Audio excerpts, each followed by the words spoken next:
Hey everybody, welcome to our round 4 Rebel game. We've got off to a great start with the MisspelledTree's return. We've managed to win 3 games out of 3 so far, and we have Excess's Orcs next. It's a real Big O classic. Excess is the admin of the Big O division, Big O conference, the conference I play in, which is the Asian Oceanic conference. Generally in Rebel, I obviously live in England, but still play in Rebel because my work hours are funky. And yeah, Excess's Orcs were one of the staples of Blood Bowl 2 Rebel. We always had Excess's big Orcs, often kicking bum in the top divisions. And my MisspelledTrees were my favourite Rebel team. They weren't my longest lived Rebel team. My longest lived Rebel team was my Vampires Hubat, but we had 2 seasons with MisspelledTrees. We went to Challengers Cup semi-final and then the main Rebel playoffs final. I didn't win either of them, but we had a good run. And so we've reborn them, and this is round 4. I've just added the second reroll to this team because I had some cash. Decided after looking at the next 2 games, which are Orcs and Imperial Nobility, that I'd rather have the second reroll before I get the next catcher. I do want the next catcher ASAP. I think at the moment my plan is, now that I've got that second reroll, second catcher, thrower, then third reroll, then third catcher is probably the order I'm thinking at the moment, but things may change as we go. The dilemmas I've got now are what I'm going to do about team development.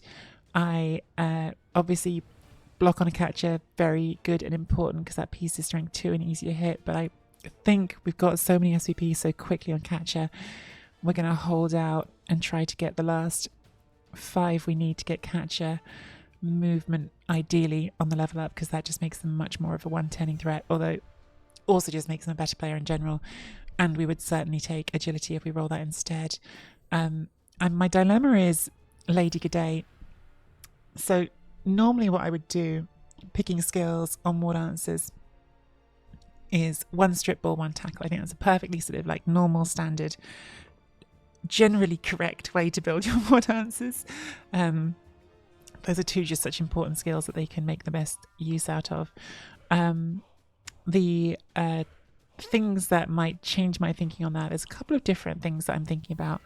One is the option that I've seen some people use really effectively now that random skills have been introduced to Blood Bowl, is to go sidestep first and then do random general skills on war dancers, because there's so many good hits on the general tree for a war dancer. Tackle is good, wrestle is good, strip ball is good, Dauntless you can get use out of because it's a blitzing piece. Frenzy I like because I often do make a frenzy war dancer. I think it's final that you have to be comfortable with frenzy. Fend is not bad for 10,000. Pro I'm not the biggest fan of, but for greed hits, again, 10,000 is good. I don't really like sure hands. Some people do on a war dancer. Kick is a skill that's useful to have on your team, even if I might argue that there's better things you can put on a war dancer. So there's a lot of hits here. There's not many misses. The only clear miss really is Dirty Player. And even then I've seen some people crazy enough to keep it and use it by putting Sneaky Git on as well. I think that's crazy, but you know what? Everyone's allowed to play the game the way they want. So I see that as a really viable way of doing it, but we're in a league which has got a 9-game season, and then we've got playoffs if we qualify, which of course we're aiming to do. And so I'm just trying to think of how we build the best war dancers we can in a short span of time to go into playoffs. And I'm not sure we can do the randoming and thinking about min-maxing, because we want to have a team that's competitive at the end of this season. And for that, if I was picking my ideal team to go into playoffs, which we might not get, but if I was picking it, I think what I would have in an ideal Wood Elf roster for playoffs is 1 Mighty Blow Tackle and 1 Frenzy Juggernaut, because I've been playing a Wood Elf team in the ladder off stream with Frenzy Juggernaut, actually because I randomed the Juggernaut, but it's been so good. It's reminded me of how much I enjoy that combination, how much I think I can make good use of it. So I'm really thinking now about whether I want to just try to do that, make the 2 war dances that I ideally would like for Rebel, and see how that plays for me. It'll be expensive. It'll be really expensive because it's 40,000 for a secondary skill and then 20,000 for the first primary skill. So that adds 60,000, makes both these players 185,000. It's really expensive, but I think it could be fun to do it, and to just go for what we want in terms of our ideal dream war dancers. And if I am doing ideal dream war dancers and doing that, what do I go for first? Well, let's have another quick look at XS's team. XS is in chat now. Liscaris. XS has different names on Twitch and in game, and for a lot of us who know him from Rebel Discord, he'll always be XS, but he's Liscaris in chat. So hey, Liscaris. The Big Orc Revival. So what would Tackle do for us here? Well, there's a goblin who might be carrying the ball, so Tackle definitely could do some good things for us. What would Frenzy do for us? I mean, Frenzy works against any of these. Could definitely get us into some trouble, though. There's no guard, which is good, but there's a lot of strength 4. I think Tackle is probably still the sensible choice, but I think I'm going to do Frenzy because I want to. So we will see. I think you're actually right, Iscaris. I think if it was just this game and only focusing on winning this game, strip ball. In fact, maybe I should be sensible and take strip ball. Let's have another look. Let's take a moment, because the next game is this one, and there's no sure hands on it. And the next one after that is Imperial Nobility. We're back to what are we trying to do here? Are we trying to build the team I most want for right now, or the team I most want if I make it to playoffs? And I think if we make it to playoffs, I think it's back to Frenzy and Frenzy Juggernaut. I'm gonna go with that. I'm gonna go with it. My first instinct. I may regret it. I may well regret it in this game, because strip ball would definitely help me in this game. But I want the Frenzy. I want to do the strip ball Frenzy. I want to have some fun, play the way that I enjoy playing. I feel like Lady G'day is meant to have Frenzy, so we're going to give her Frenzy. Done. Decision is made. We will either love it or hate it, and you will hear me complain about it heavily, no doubt, when it all goes wrong for us. I've also just realised we haven't customised our Rebel team with all the fun bits we got, and apparently it's not going to let us. Oh, that's just not doing anything. How odd. Let's go back out and see if that's just a glitch that we can fix by going back in.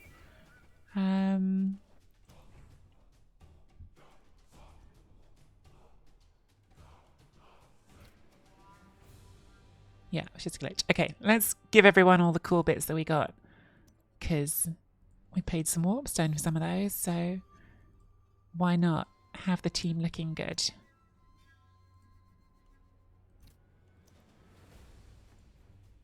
The war dancers do look a lot better with the cosmetics, to be honest, so nice to have them. Oop, oop. Oop.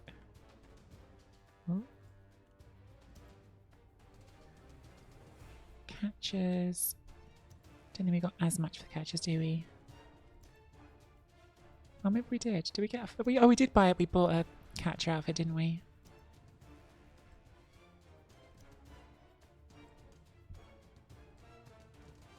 Don't think we bought a lineman outfit.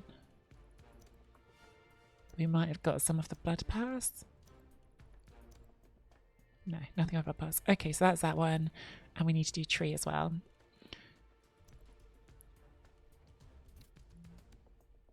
Because we got that fun bit. Don't know if we got other bits. The slightly underwhelming bushy arms. Just literally put some vines on, but why not? What are we covering? What are we covering here? What modesty are we covering with this bit of cloth? I don't feel like there's anything here that there's anything here that's not family friendly.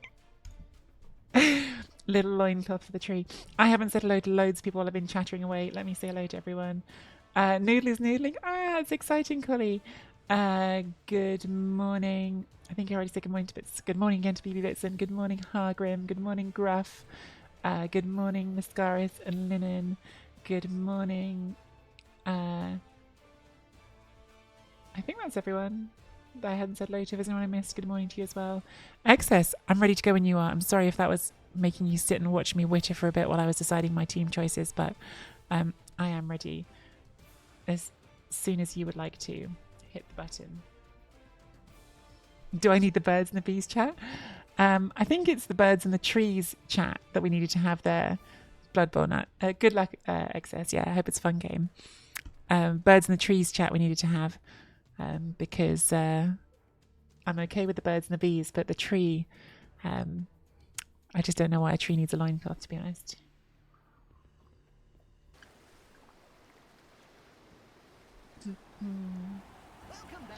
Hargrim! That's awesome news. Good for you.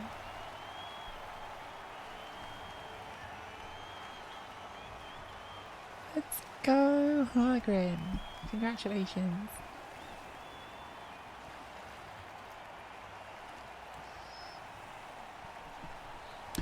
I'm already questioning myself on the frenzy. Strip ball would definitely have helped me more for terms of just winning games, but we have a short season. I keep thinking that we have a short season, so if we want to get certain things by the end of it, and it is really presumptuous, I think we'll get playoffs because we've got to get there first, but we have had a good start.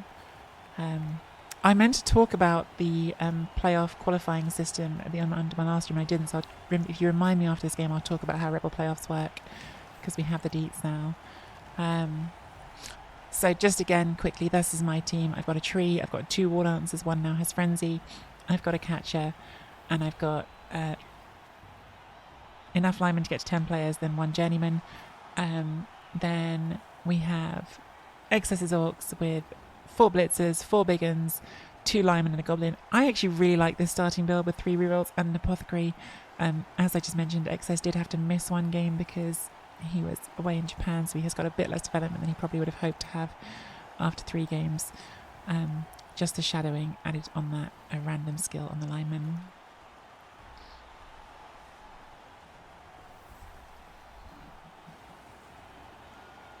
Right, it should be fruit if that's the way we're going.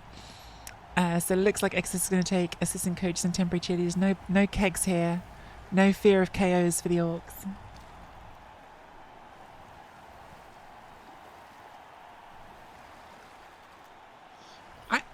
So my orc team that I did off stream in ladder to see what orcs were like, I've gone with the goblin ball carrier and I have not regretted it.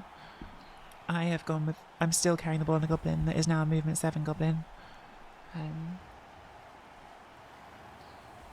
I don't like the thrower. I'm all up for just not having the thrower. Poisonly.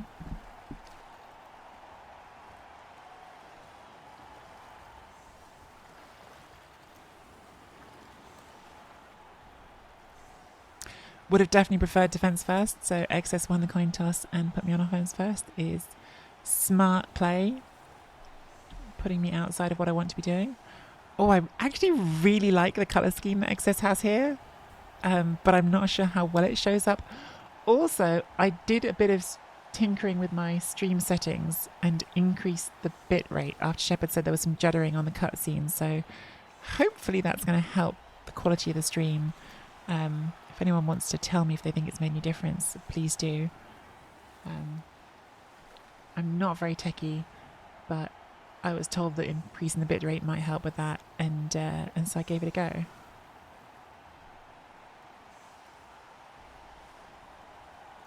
I just hate movement 5 on a ball carrier. I hate it. I can't express enough how much I hate movement 5.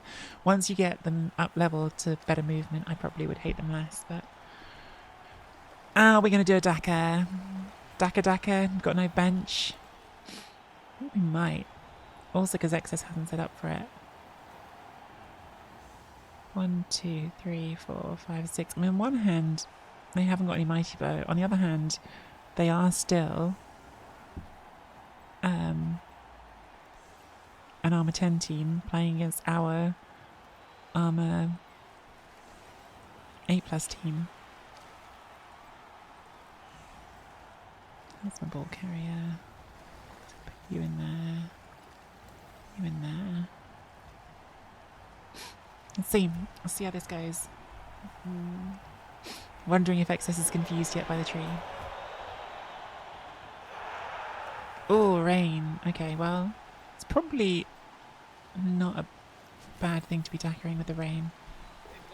Definitely good that the kick was not shallow, because that would have immediately force us to abandon the Dakar to try to make the ball safe.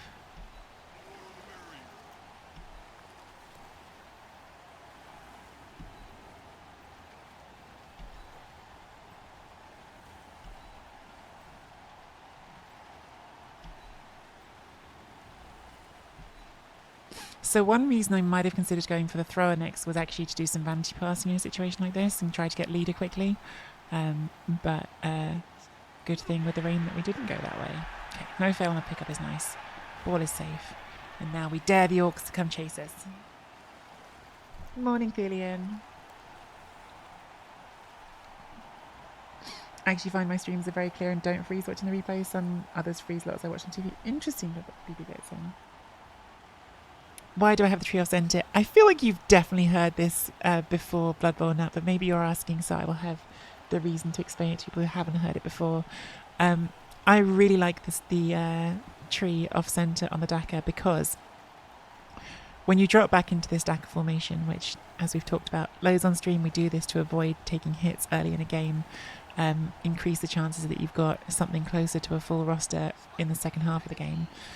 When you drop back like this, you present a dilemma to the opponent. The opponent either has to camp out halfway and just let you have the free turns of doing nothing, or they have to come forward and pressure you.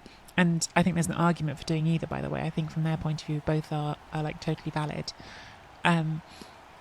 If they choose to come forward, the tree being off centre creates a dilemma for them, because then they either have to stop when they get to the tree, or they're going to be advancing in an uneven way, because they then have to choose either to fight the tree, which is going to bunch up a group of players, or to ignore it, and you advance around it and leave this gap where the tree is. So it's not like it is impossible to deal with, but it's a question you're asking of the opponent that I think is an awkward question for them. And I think one thing that definitely was important for me in getting better at Blood Bowl was working out that it's not always about what you do. It's just about giving your opponent difficult questions to answer, like things that they don't want to have to do.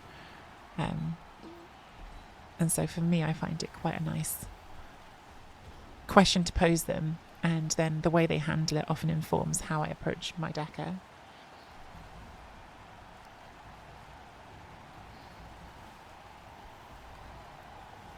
Morning, Thelian, and morning, Dimmy G. I want to know, Dimmy, on your little cheers emote, what you're cheersing, because I know you don't really drink anymore. Is that a cheersing of a ice cold water? I feel like you'd be too healthy for it to be a soda. I haven't watched Fallout yet. It's on my list. Okay, we'll stay here for turn 3. Turn 4 is when we'll start moving. Oh, do you know what? 0% beer, some of that's really nice now, isn't it? I've had, because I don't really drink. Like I had 2 half pints the other night and had a hangover the next day, which was pathetic. After our improv show, I had 2 half pints of beer. The next morning I had a headache. Not next morning, the whole sodding next day I had a headache.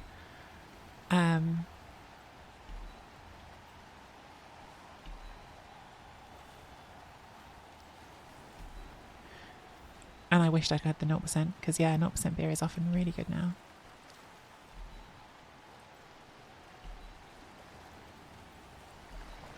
Now, one thing that does make the Dakar more awkward is this rain, because actually you don't want to lose that option of doing the handoffs. So if the tree had rooted there, I would have brought the line all the way up to here, but since the tree didn't root, let's stay in line with the tree for one more turn. Because again, it's all about what questions are we asking the orcs by standing where we're standing. Yep, coming for blitz. Getting the POW. Hey, Quincy. And this is what so often happens on the Dakar. You go 4 turns without taking a hit, and then as soon as you take a hit, it's a removal. It's always a little bit sad. But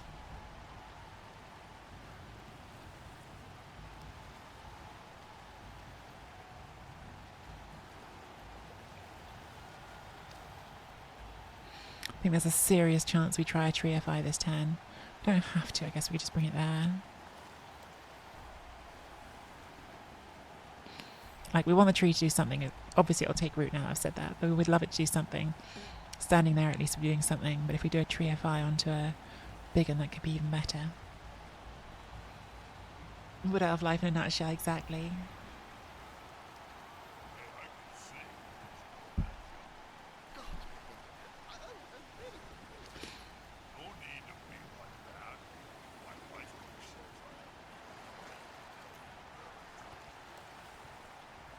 I think we send one round this side. We definitely want to start threatening to break the lines. Excess has been cautious with the sidelines because of the frenzy, I expect, but that does create opportunity to do things like that, just to give ourselves an immediate option on that side, which is nice. And we'll do the same on this side.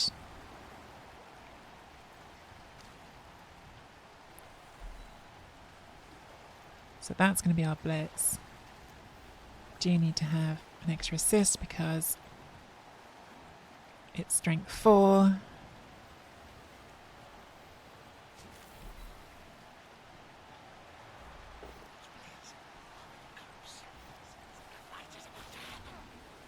One thing I need to be a little bit wary of here actually is, again, goblin means that a strength 2 ball carrier is not the safest, and I need to not forget that. For that reason, let's double that up.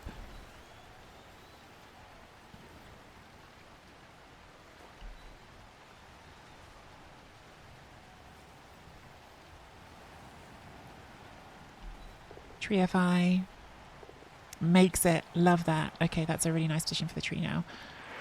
Is that strong enough? 3, 4, 5. Only because orcs are slow.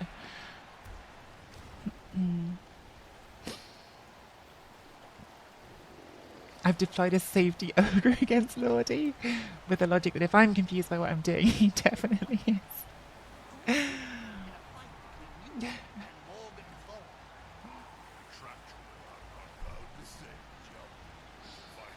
Orcs are slow, they're fast. Look, orcs are faster than I want them to be. I'm very, very unhappy still that they made Biggin's movement 5. It's a massive upgrade to them. But I was mostly just thinking about specifically, was that orc fast enough to come around and sack the ball, which it wasn't.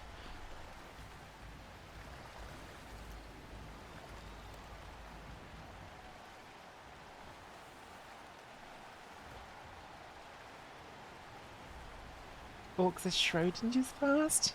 I need that one explained to me.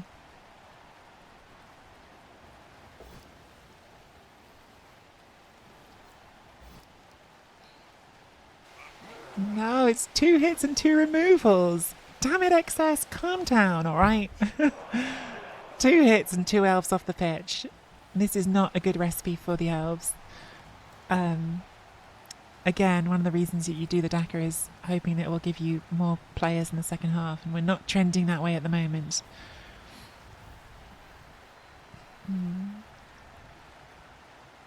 Not trending the way we want to at the moment.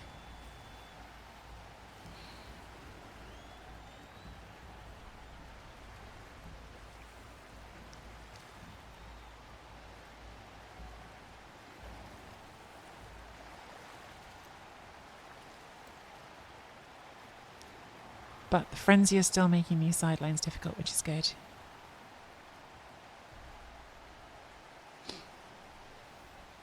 Day, could I get your opinion on a war dance? The roll break tackle on double. Part of me thinks it could be useful. The other part thinks it's just not good enough. Yeah, I've been having that same dilemma actually, Day. I've asked myself a few times recently about break tackle and whether or not it's in that category that's good enough on a secondary. And I think my feeling on it after having pondered it a bit is that it's probably a player that did that, I would say, for another random and roll the second random, and then if it's a good second random, I'd keep it. If not, I'd cycle it. Because break tackle it's really on the borderline. I think obviously like it's very good in certain situations. So it's very good, for instance, if you're carrying the ball on that player and just want to get out of trouble. Like sometimes dodging through a tackle zone with that player is going to be really, really helpful. But it doesn't affect cage dodging as much as you'd think, Bloodborne Nut, because it only basically takes the dodge to the same level as a leap, which is still nice because you've got dodge skill for it, and it means you can do both on some turns. But a leap is already effectively a +1 dodge in most situations. It's not into 1 tackle zone, but after that it's always 3 pluses anyway. So yeah, it sounds better than it is, I think, break tackle, but it's not terrible. That's my feeling on it anyway. I'm gonna have to do some rushes this turn. That needs to get up to like there. We need to get this round here. I think this has to go first. Or dodge this one and block that. No, I think it's probably not worth it. Okay, it would have been a very bad time to roll snakes, so I'm glad we didn't.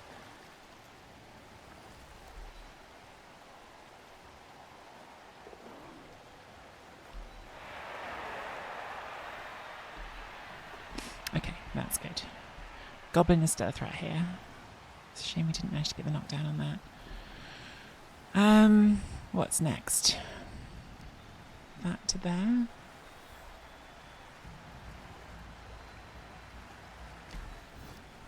Oh, shadowing. I was like, wait, it hasn't failed. Shadowing. Pretty sure it's a 6+ to catch it. Yeah, it doesn't make it. Burn the one for us. Thank you, XS, for burning that one. I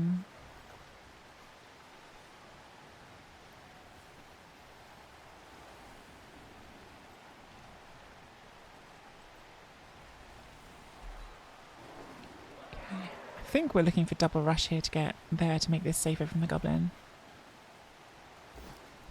I think on turn 6 we can put a reroll in.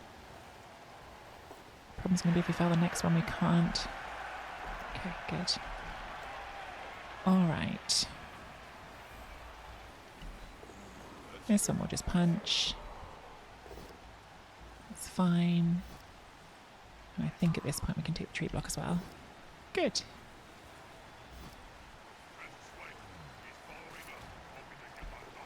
Okay. Good breakthrough turn. Did use a reroll, but we got 2 now, so I think that's okay.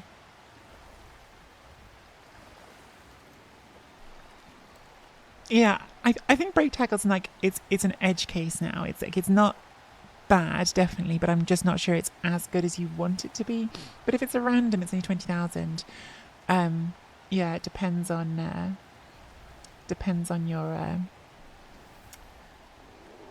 your money in the bank and stuff like that as well. Hang on, I've just realised we could put on, since it's a rebel game and since Henning just asked, we could make it more clear to everyone that this is a rebel game by doing rebel spinning ball somewhere. Don't know where to put it. Where's the best place for rebel spinning ball? Like here?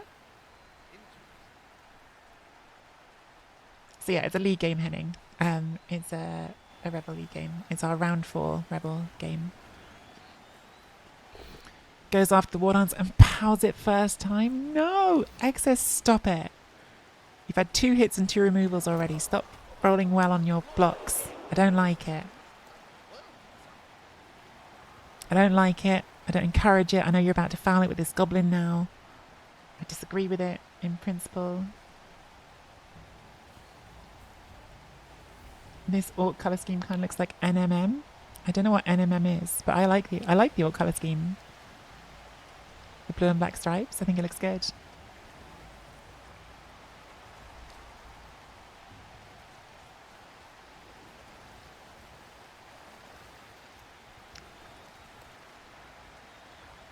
Non-metallic metal. Oh, neat. Okay.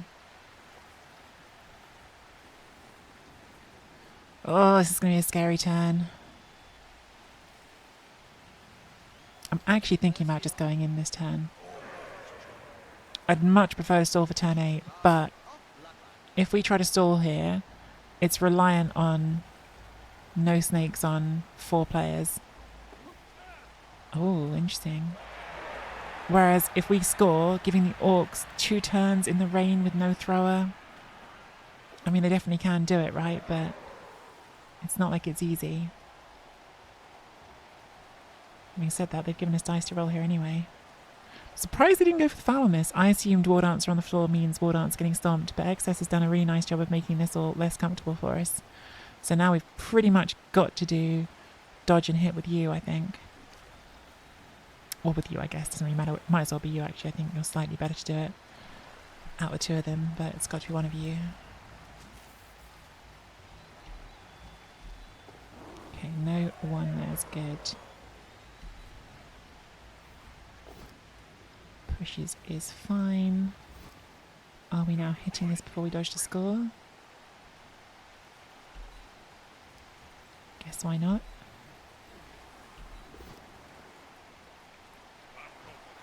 Didn't even die. So we could have fought for a stall there. We could have, and it might have been fine. But I think like the balance of risk in our stall versus the 2 turns for the orcs in the rain. I think I made the right decision, but I guess we'll find out if the orcs make their dice.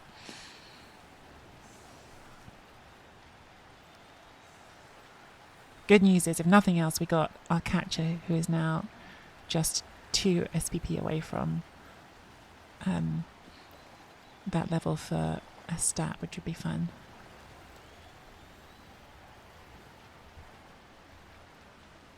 Yeah, I know, Collie. Instant 6 on pick up and throw and catch. You know it's coming. We all know how Blood Bowl works, because Blood Bowl's a big jerk. I think it's got to be that. I'd love to do chevrons. We don't have enough players for chevrons. We kept a reroll as well, which I'm happy about, because that means we can do some aggressive things. Yeah, no, again, Bubble, no, I mean, that's a good argument for having the thrower, right? Like, if they had a thrower, I'd be more likely to fight for that stall. The lack of thrower makes the short drive a lot. The thing with this, though, is a lot depends on the kick. This is one of those situations where I'd really love to have kick skill, because if the kick is deep, it becomes very, very hard for them. If the kick is shallow and they can pick it up and get it straight into scoring range, it's a bit different.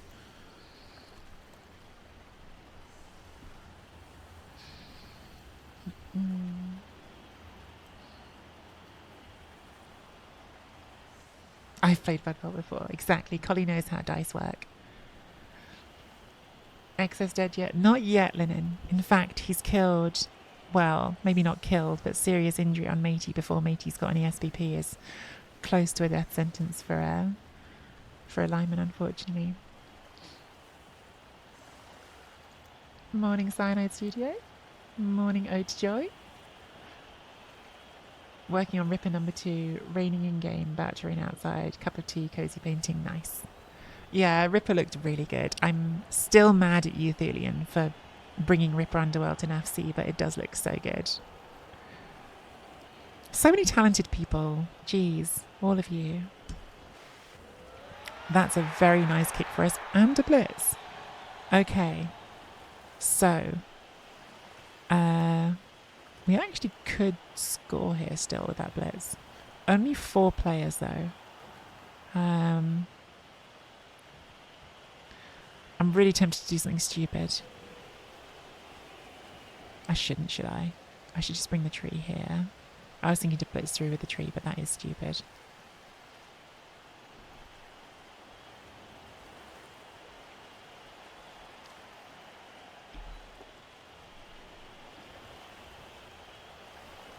Okay, that's 1.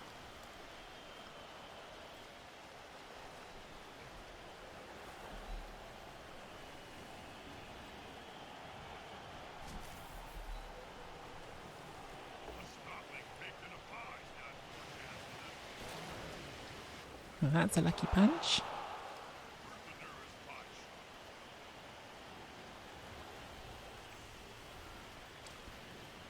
We're bringing you back to the middle to defend. So we've used 3 players so far. So someone's got to go through and be a scoring threat. If dodge skill was allowed on blitz rolls like it used to be, I would definitely send the catcher. But it isn't, so I think we just send this lineman.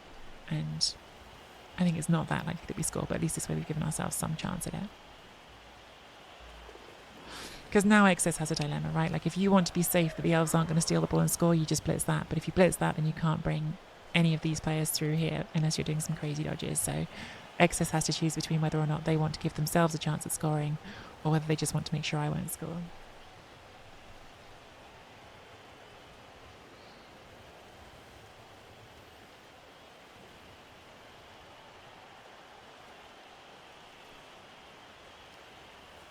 You can see it on my Discord, Collie, if you just want to see a picture of it, but I'm definitely looking forward to seeing it in FC. So Excess has gone for make sure the elves don't score, which I think is probably sensible. I did think about sending the War Dancer through because it would be safer from that sort of hit with the 2 both downs, but Excess has 3 rerolls, so he could be greedy for it. I didn't really want to risk them getting that kill, so Excess is going to do the orc thing and play for the hits, which is nice for us, means we are now looking, unless something crazy happens with these orcs here, we're looking set for 1-0 at half time, which is what we wanted.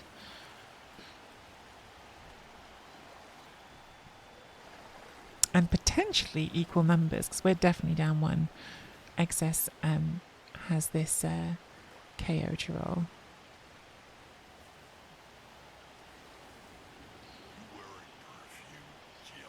Do not encourage her murderous impulses. I will always encourage it. Yeah, I mean, have you met Cauliflower before? She's not going to not encourage the murderous impulses. Oh, big and scoring threat. I spoke too soon about no scoring threats. Love to see this. Good effort from Excess, giving himself the chance. Even if it's an unlikely chance, why not? And 1 dice powing my tree. How dare. How dare you? And now Gobelong will go and try and pick the ball up. Easy pick up in the rain. So the orc score is not done yet. There is a chance here. We have to take our hit. I'm very glad we've kept a reroll just in case things go in bad or unlikely ways. So this, I think, just needs a push to be out of range. So we really shouldn't have a hard time stopping this from being a scoring threat.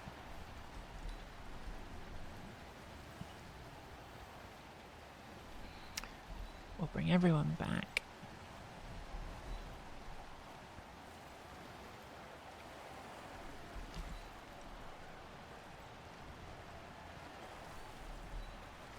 No! Whoops! I thought that was a catcher. Okay, well, making my life harder for myself. I have now not doing this with blog because I misclicked. However, the catcher's going to roll double pows. So that's fine. That was a bit of a whoops. And we will try to stand the tree up just because they might foul it. But we're not getting up, so I guess I could have rerolled that because it was 10-8. Yeah, best way to jinx into chords. I mean, I did manage to make it a 1 in 9 risk by... I suppose the 1 in 9 would at least have stopped them from scoring, but yeah, I could have injured my catcher. That was amazing. Yeah, I was going for the safe frenzy hits to get extra hits, and then I managed to be an idiot and stuff it up for myself.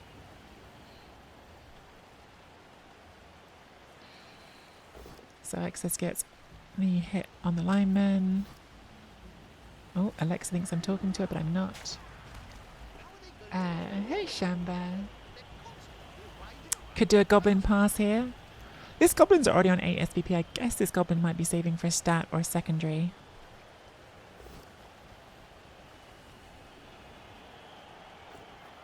Doesn't make the pass, so they're not finding the tree. So big KO roll for Excess. Will it be 10 on 10 or 11 on 10? That's us. They do get it back. Okay, so 11 orcs on 10 wood elves. Obviously, I would have loved that to stay out, but with no bench, starting the drive just down 1 player, you certainly could be worse than that. So no complaints. Which is rare for me because everyone knows how much I like to moan.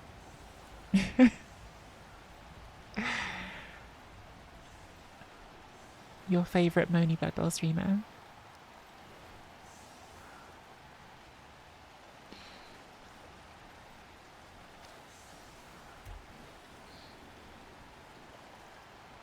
Can't wait for the random jump up.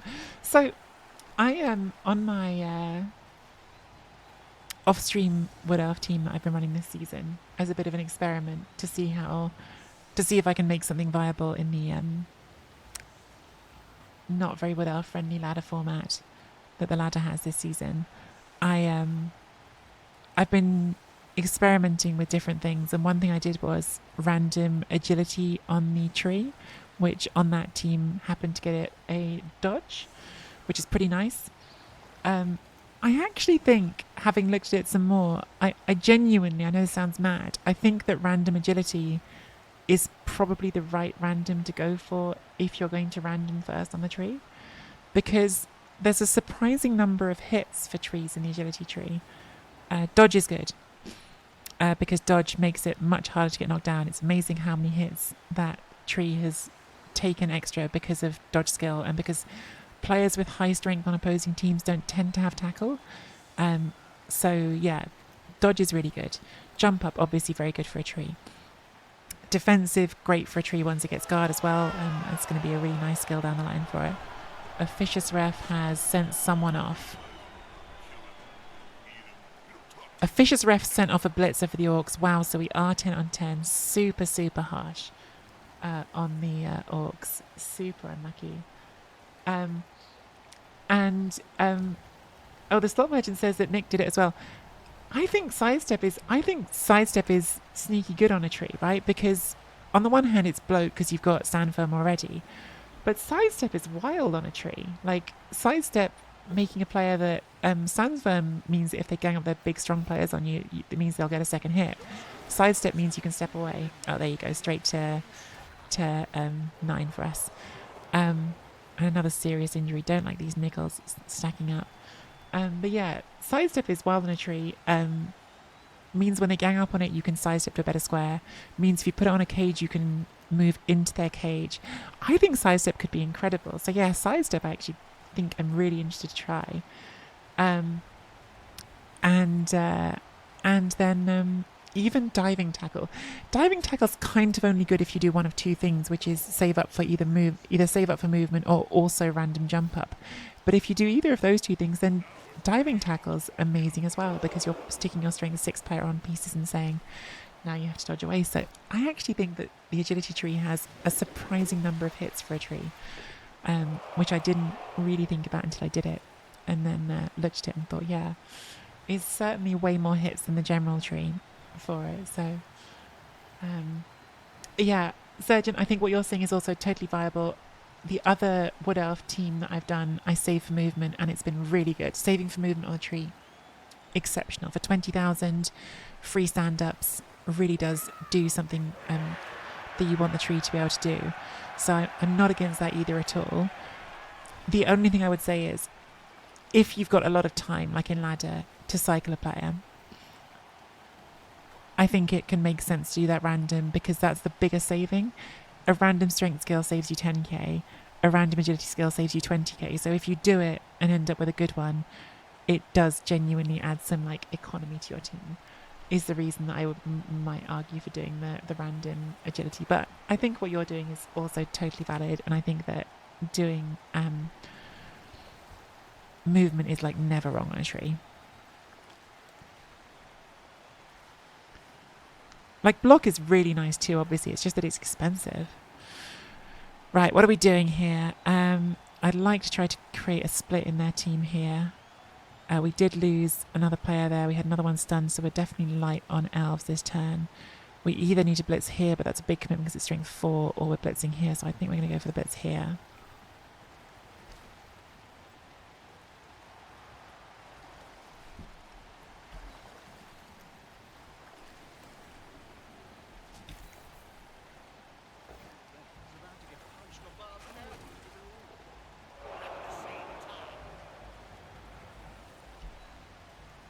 It's not an ideal square because they can block it from one side and get a free hit on the other side, but if we want to split the team, we've got to do it somewhere, and that's the somewhere I can see to do it. So should move this one first, because that can just go around to here. Rooting right away is not ideal. Oh, well, that unroots us. Oh well, not a great start to the drive there for Tree, who rolled a 1 to root and then immediately 1 in 27 on the block. Yeah, actually, random sure feet is not totally terrible.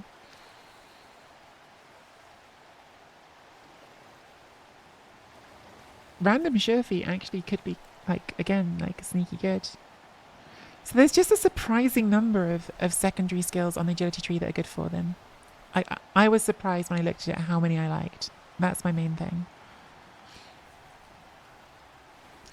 Unfortunately for us, they did make the pickup in the rain. That was one of our big hopes for the drive, was that the rain might cause the goblin to slip up with the pickup, but it didn't happen for us.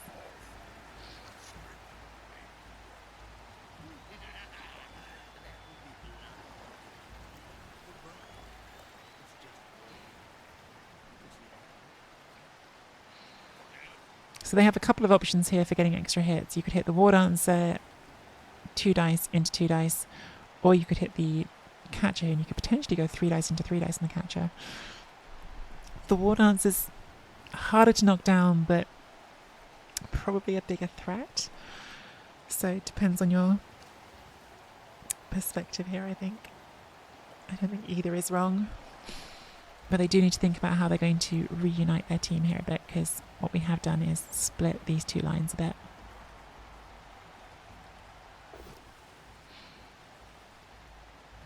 Okay, so they haven't gone for those ones. They've gone for the safe knockdown on the lineman. Definitely getting some good armor rolls on us, but at least it didn't leave the pitch.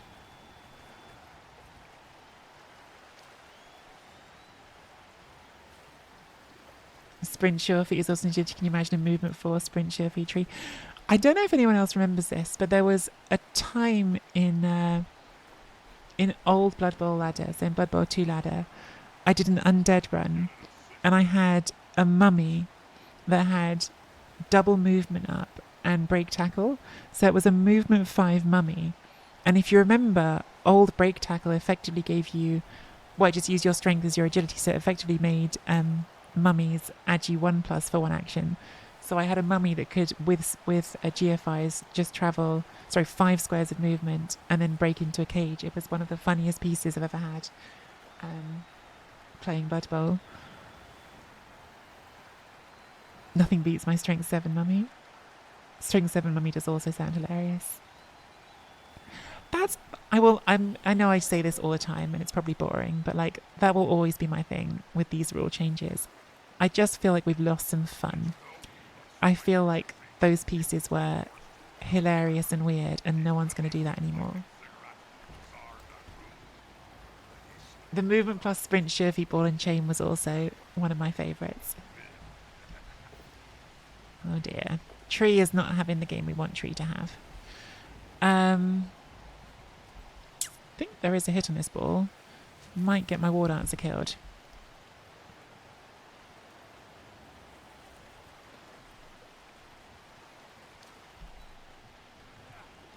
Catcher here is pretty trapped in a not great square. The problem with this hit on the ball is we won't have the movement to not get surfed afterwards. So we're doing that hit and saying goodbye to that War Dancer.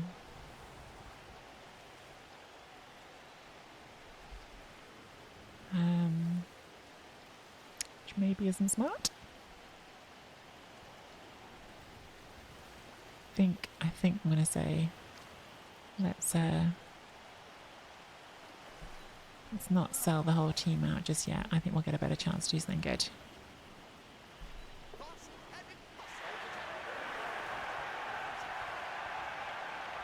This is still 2 into 1, isn't it?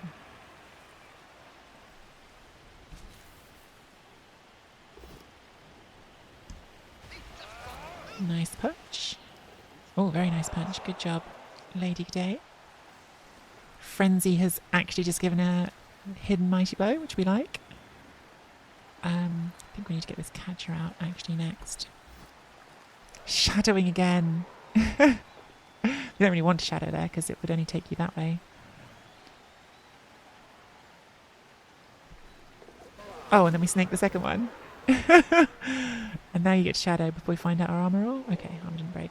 Not great. Left those two on there, but at least we didn't use a reroll or a team reroll. We're definitely feeling very light on elves here. I guess there was that one that was stunned last turn. But yeah, potentially going to take another couple of hits here. The tree being out of action, 2 off the pitch. Feels like, although I'm sure excess must feel light on orcs now with the second one leaving the pitch.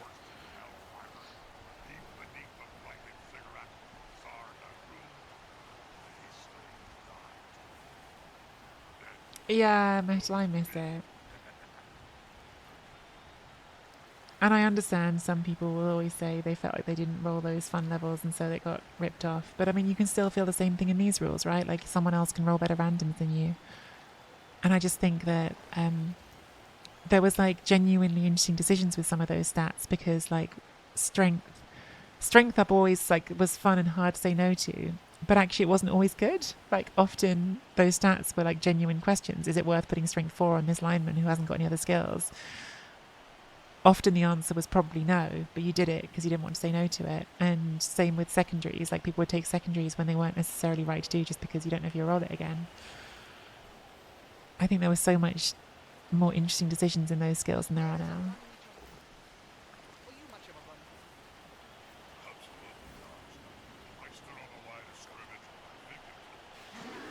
Could you stop breaking armor on all my poor wood elves? I say after KOing another big But still, the point stands.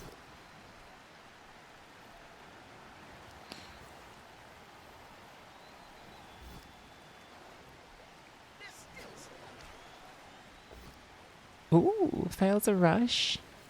Does put the reroll in. Doesn't get the knockdown there because they have block. Oh, they take the knockdown. And kill my wood elf. Cheeky sod. Hit biscuit. Oh, I think I can't. It's only a lineman. I've got 2 war ants on the pitch. Cheeky sod taking that boat down. I mean, totally fair enough. It's the last action of the turn. Tree stands up. Oh, I'm going to be greedy. I'm going to regret this. Get in. That was really greedy. That was really, really greedy doing that before I'd done any of my other actions, but it has worked out well.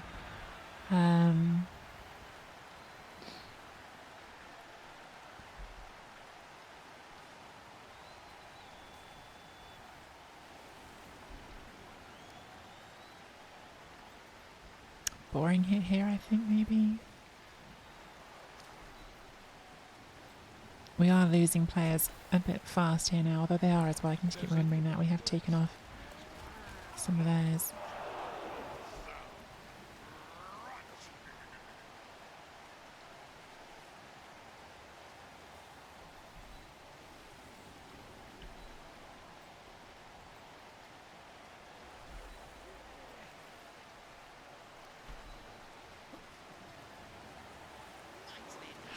Tree's in a really nice spot there now.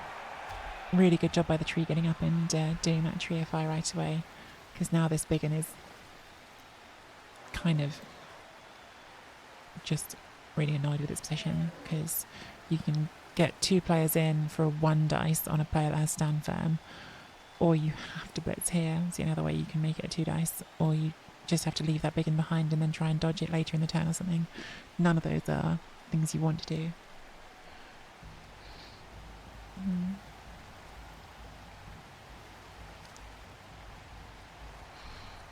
So I brought this war dancer here, even though I generally rather keep the frenzy in the middle. I just brought it here because it meant these players would have to stand up and not do anything unless they were blitzing onto that, which they could do, and like the power obviously be amazing for them, but they'd be hitting blodge without tackle, which makes it a risk.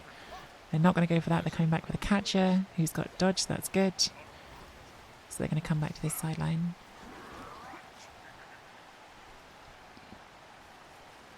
What I like about the tree being here is it's going to encourage them to split their team again. And down 2 players already, if we're leaving some players behind here, that's definitely a good thing for us.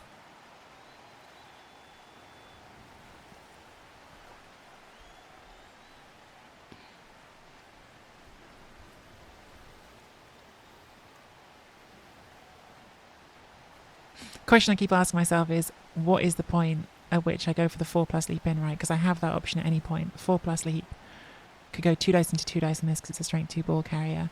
But if it fails, then that's the point at which they're going to break forward really easily, and maybe it's just not necessary to do that. Maybe we can do this instead.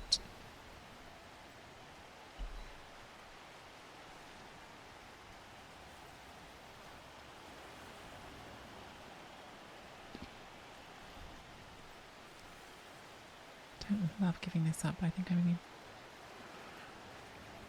Oh, I guess I could just do this. I keep forgetting that shadowing exists. Oh my god, they actually shadowed. They actually successfully shadowed. Try again.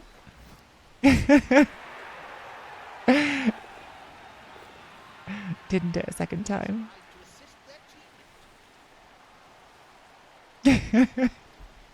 I need to change this coach to Goriel. I can't believe that shadowing just happened on an orc against the war dancer. A line orc just shadowed successfully against the war dancer. Okay, so push you onto the tree, which we like.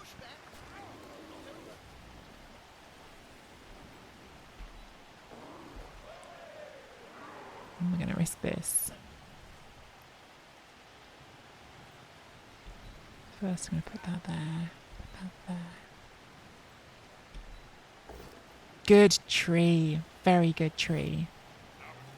Now the tree's really in a pain in the bum spot for them. And good journeyman as well. So now that tree has got 3 orcs on it. That is extremely nice.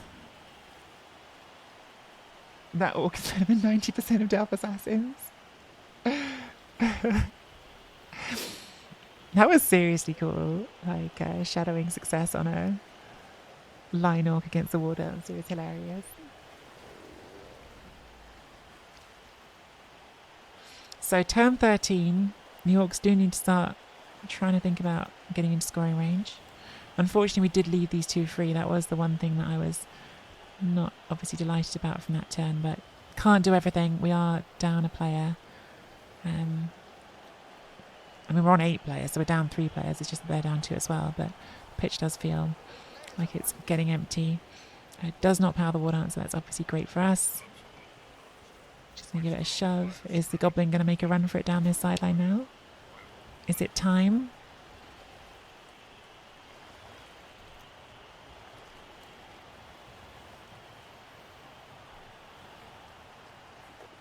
Exus is doing a nice job of putting us into awkward spots here. I think he's playing some of this really well. Giving us 3+ dodges to get away.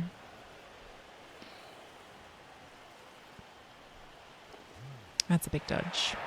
That's a really big dodge. And the rushes as well. Okay. We might decide what we do here.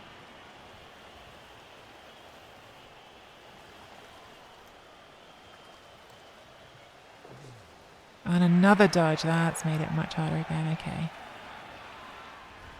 Right. Well, maybe it doesn't change that much.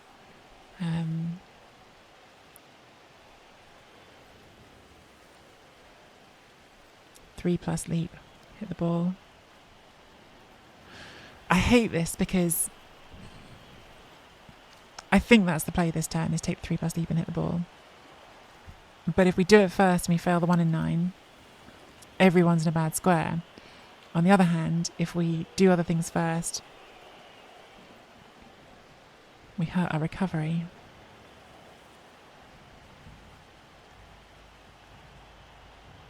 I think maybe we need to do at least this 1 2+ dodge, just there's at least 1 player up this way. There you go, burn to 2. Right now I think we're going to go for the leap.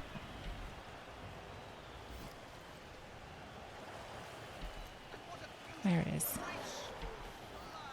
There's the POW. And...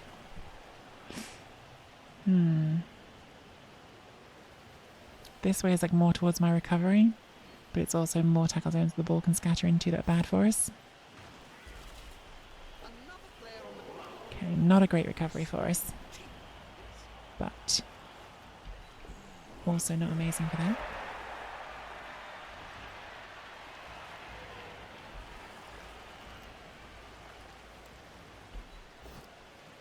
Rooting again, that's fine, but just please don't do that. Okay, you did that. Not great. Guess I could have dodged that first.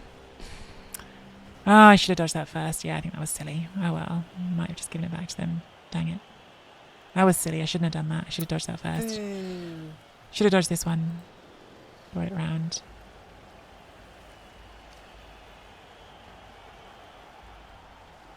Mistakes made. Yeah, the Saka could have been the recovery, but it's on a 4+ in the rain, Surgeon.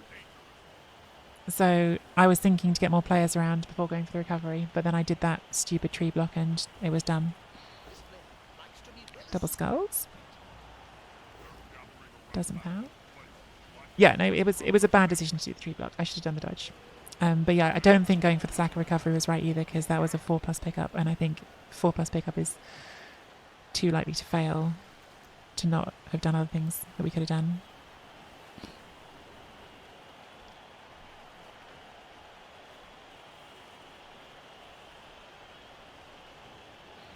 Still, they know how to pick up on 4+ as well. Rain is still there. Oh my goodness, and that's their last reroll gone. Okay, so now 4+ pickup with no reroll. Another injury, at least that one's not a perm. It's raining, yes, is that not clear? Yeah. Yeah, it is very much raining. If it wasn't raining, I would have gone for the pickup on the Saka, definitely. Oh my god, he's made 3 out of 3 pickups on the in the rain. Excess has made every pickup attempt. Oh, it takes the boat down again. That one might be a mistake, to be honest.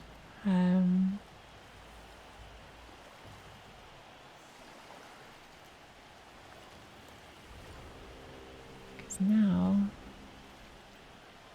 there are possibilities here.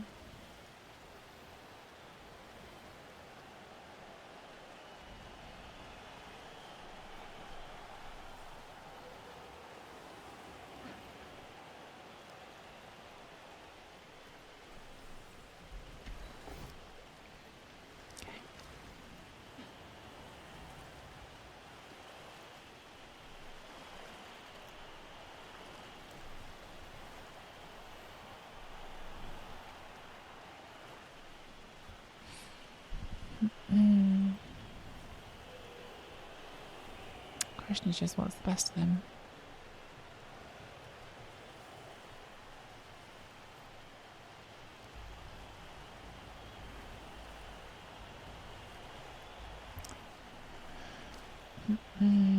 I really want to get a 2 dice, but I also want to leave myself some recovery on the ball, which is hard.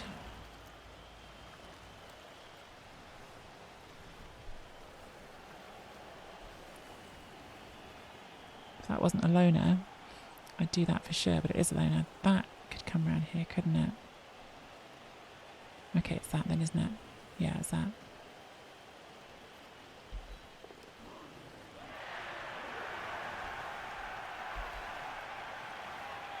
Oh, shadowing. Sodding shadowing.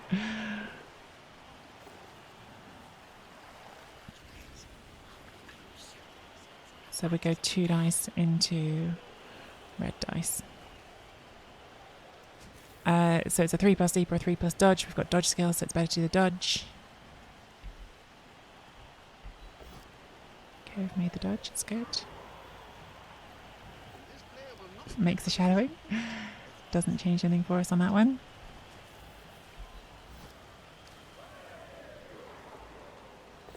Doesn't make the shadowing again. Gets the pow, that's huge. Oh man, we rolled a 5, but it's still not good enough because 3 tackle zones on the rain. The goblin doesn't get it either. I think we might just have to go for the 4+ now.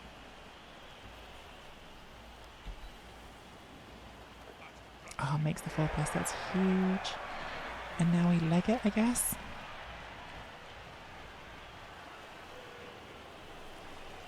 Don't really know where's safe. I think nowhere's going to be very safe, but this direction's going to be at least reasonably tricky to get to.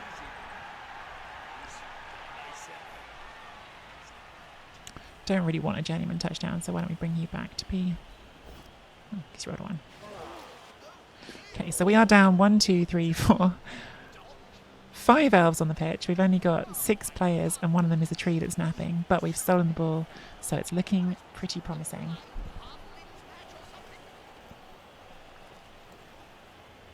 Doing the dodge did mean more shadowing rolls.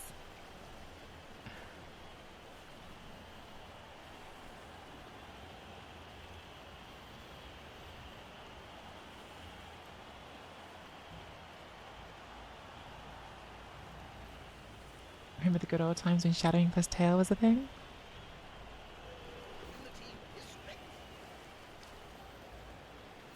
Are we getting a surfboard answer here? I think we might be.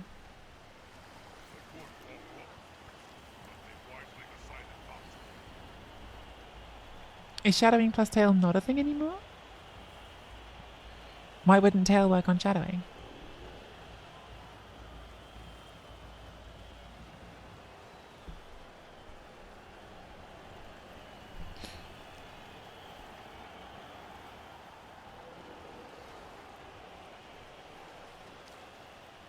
I'm probably being really dumb. Yeah, we're getting a surfboard answer here.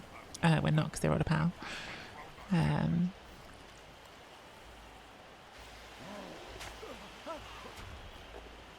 stun is fine.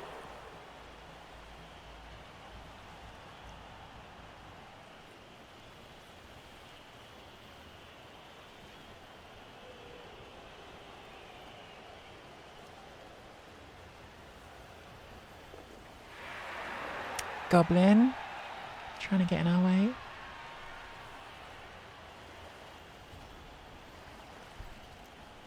I mean, I think this is just potato territory because there's nothing else to do, but if we bring it up here, then they've got to pick it up and move it in the rain, which is all good stuff for us.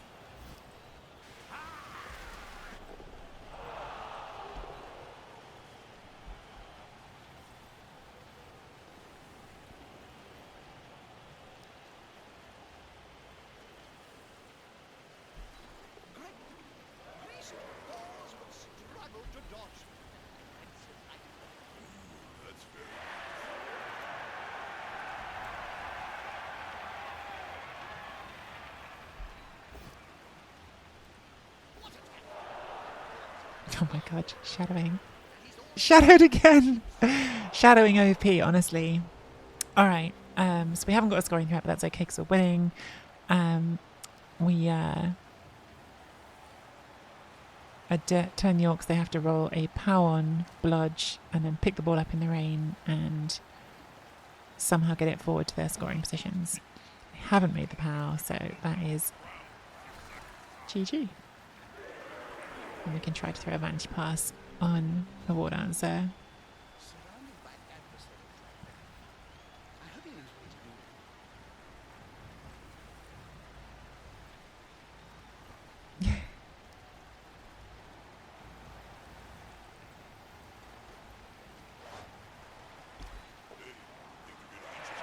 Throw this pass. Do it. Make it. It's 1 SPP for a level. Did not make it. Can't even vanity pass anymore. GGXS. Well played. Blitz on turn 7 was rude. Yeah, the blitz kickoff roll. It was an interesting decision because the turn before, because I could have fought for a stall on turn. Oh, that's a nice MVP. That'll get that towards Juggernaut quickly. I could have fought for a stall on turn 7, but it was definitely you'd put me in a spot where it was going to be risky. I was going to have to throw some uncomfortable dice. And I was worried that if I rolled a 1 early in the turn, it was going to get really uncomfortable. And I just thought in the rain, short drive for the orcs, you don't have a thrower. I thought maybe it'd be quite a tough short drive, but then the blitz made it a bit of a killer for you. So yeah, definitely that blitz. That blitz did me a solid. 2 big unknowns mastery. You did get some good SVP. You definitely banged my team around. I think I got quite lucky with my 2 removals, but you did get a fair few casualties. and a couple of very the dead the both down into dead on my lineman was rude. Definitely rude. Thanks, Metal. Very low. It's like takes a second as well to process it. So like the dead came up and I was like, oh, has it killed his own player? But no, killed my player, which is of course more likely, right? Because I'm lower armor, but still, you're like, oh, rude. But that was a really fun game. It was a really fun game. I was definitely feels like classic Rebel, me on Wood Elves, Excess on Orcs. That's like the good old days. I miss it. I have missed Rebel a lot. I've missed Rebel. I've missed Big O. I'm really happy to have Blood Bowl 3 Rebel happening and to get to do these games again. Excess losing on Orcs. Shots fired. Shots fired by Metal. Wow. The first actual loss this season because there was a concede loss, wasn't there? Because of the whole intro. And how was Japan, by the way? Did you have a good time?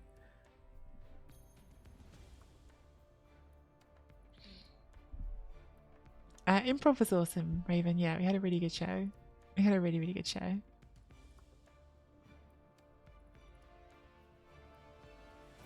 Still recovering from the fights. It's fantastic. So I need to go to... It's probably not ready yet. I need to go validate this game on rebel.net. Yeah, it hasn't shown up yet. Take a minute or two. It's the one thing that I'm finding frustrating, and this is not in any way blaming Rebel, because Rebel is constrained by the tools that Blood Bowl 3 has got. But like after these league games, I want to like do what you always do after a game and go check my SVP, go look at my team and talk about what I'm thinking about next in terms of development. But because the validation process has a bit of slowness to it, we don't get to do that right away. I know that we got the MVP on this player, which is great. So Lady G'day will go up to 8 SVP. We're going to save. I think we need to get to 14 for a secondary skill. Because it's her second skill, I think it's 14. So we're aiming to get to 14 here. So we would get 4 for the MVP, would take her to 8. So chugging along, and then once we get to 14, we can have Juggernaut. We sadly did not get the level on Al G'day, which I would really like. We did get a touchdown on Catcher, so still, sadly, we'll also be just short of what they need. We're saving for 18 to roll a characteristic on Catcher, but it's still SVP on the right players, which is good. There were a few niggles on the line, and we're going to be very journeyman heavy next game. I'm pretty sure we'll have enough cash to buy a second Catcher, though, which will probably be what we do. The other option is the second thrower. I will take a proper look at Phage Forge, which is our next opponent, before I confirm that, but I think that's the way I'm likely to go. I also wish it was easy for me to tab around and look at that meta. It's a shame it's not so easy, just like tab between the different divisions. I guess I could do it on a window view or whatever. So that's the league standings from before this game. Once our result goes in there, we will go to 4 wins, which is great. Nobody else had 3 wins, so no one will be able to catch us this round. Really, really nice, strong start to the season. We had some very narrow wins along the way. I don't think any of the wins have felt like easy wins at all. They've all been really close. We beat Dazed with a timeout we got very lucky on. Linen was 1-1 and Linen holding the ball at one point, so that was scary too. We've really had to fight hard in this game today. Excess, once you made that pick up again, I thought maybe we were going to have to settle for the draw there as well. So been some tough wins, but getting 4 wins puts in a really strong position. So I will do a quick chat for everyone who doesn't already know this stuff from Rebel. Rebel started without the playoffs being finalised, how they're going to work, which is kind of normal because it's a league where sometimes you do get some people jump in late and the admins like to know how many players there are. There was a division added after the season started, so you get that extra information from having all of the information about who's playing in the league. But we got an announcement from Haringzord the other day saying what the system will be for playoffs. First of all, no Challengers Cup. Challengers Cup was like a secondary playoffs they used to run in Rebel, which was a really nice way for teams that weren't going to the main playoffs to still get cup experience, but I completely understand not doing it in this first season. One of the main things for Challengers Cup was it let teams in the lower divisions have access to a knockout tournament, and there are no lower divisions this season. All the divisions are parallel, so because it's a completely fresh league, that makes total sense. There's going to be there are 18 divisions, and there's going to be a 32 team playoff bracket, but there's also going to be play-ins for getting into those playoffs. So the way it's going to work, I'm just reading Haringzord's post now, but it's good to have this, I think, for everyone who isn't playing in Rebel and who doesn't know how this works. So the 18 division winners automatically go into playoffs and qualify for the round of 32. And then the 2 division winners with the worst records using Rebel tiebreakers will be unseeded. So the top 16 best division winners are seeded. The bottom 2 out of those 18 division winners are unseeded, but all 18 division winners are going straight into the playoffs. Then all 18 second place teams qualify for the play-ins along with the 10 best third place teams. So if you finished first, you're definitely going to playoffs. If you're finishing second, you're definitely going to play-ins. Play-ins is basically just an extra round before playoffs. So effectively, instead of starting in the last 32, it's not actually the round of 64, but in effect for you playing it, it would be the same as entering the playoffs, the round of 64, in terms of how many games you then have to win to go to the final.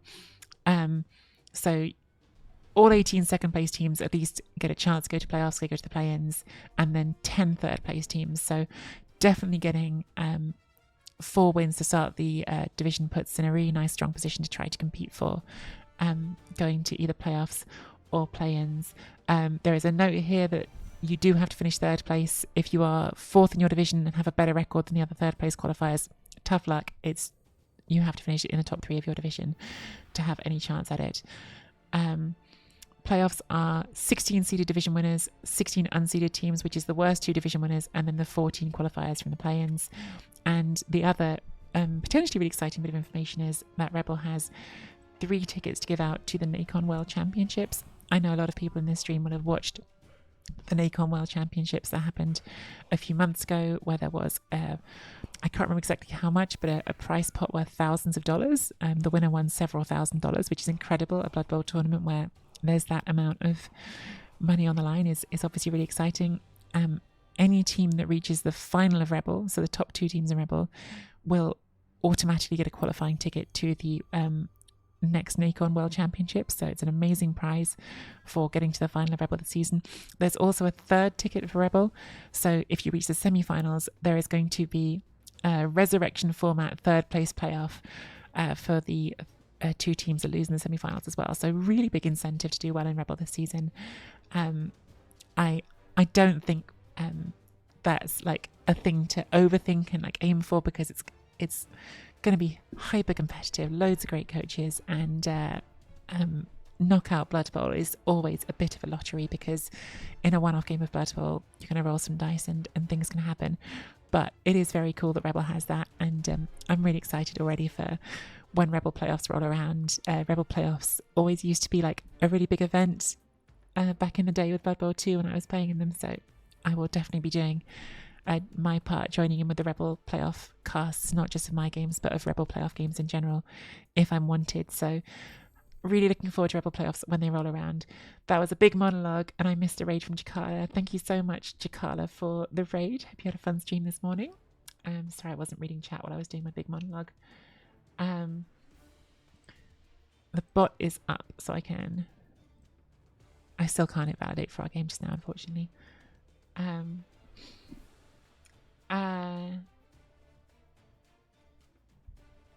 List submission for the tournament I'm going to is tomorrow. Any snotling nerds in chat? I am definitely not a snotling nerd per sure, but Thulian is around. Like Thulian was painting, so I don't know if he'll be busy on that, but he is very good on that. Thank you for the foghorn, Blood Nut, and hola, Senor Lombard.